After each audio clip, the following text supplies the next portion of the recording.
13 जनवरी 2026 को यूजीसी ने नए नियम जारी किए थे, जिसमें उच्च संस्थानों में जातिगत भेदभाव रोकने के लिए नियम बने थे। इनमें सभी विश्वविद्यालयों और कॉलेजों में एससी, एसटी और ओबीसी समुदाय के सदस्यों से युक्त इक्विटी कमेटी या समान अवसर केंद्र बनाने का प्रावधान था।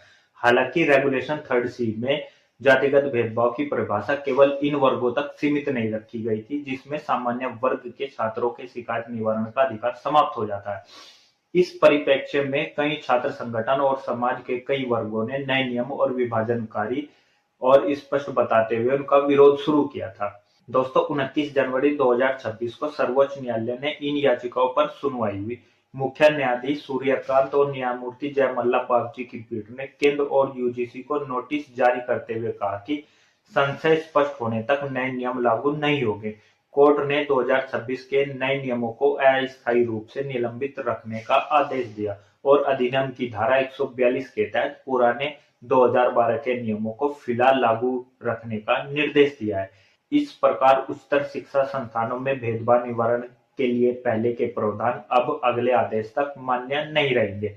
अदालत ने बताया कि अगली सुनवाई 19 मार्च 2026 को होगी। तब तक केंद्र एवं यूजीसी के नए नियमों की वैधानिकता पर जवाब तलब किया जाएगा। सुनवाई के दौरान सुप्रीम कोर्ट ने नए नियमों पर कड़ी टिप्पणी की।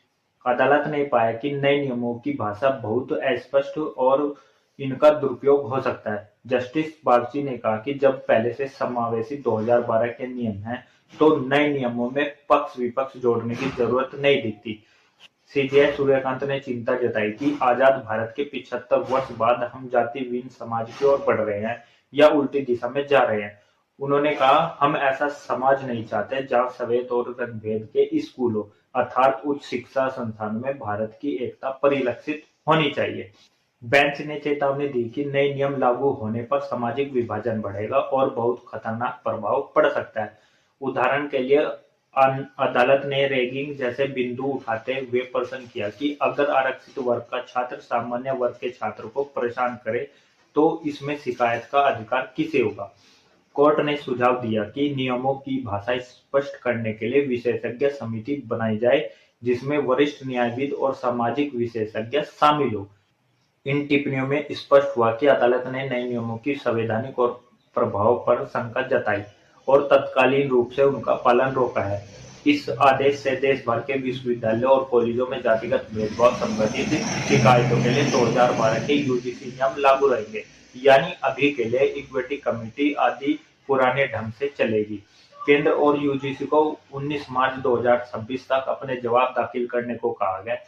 तब तक अदालत अपने सवालों का निस्तारण करेगी। इससे नया कानून लागू होने की प्रक्रिया को कुछ समय के लिए टल गई है। कोर्ट की टिप्पणियों से संकेत मिलता है कि यूजीसी नियमों में संशोधन हो सकते हैं। सरकार संभवतः सलाहकार समिति बनाएगी और नए नियमों की भाषा स्पष्ट करेगी।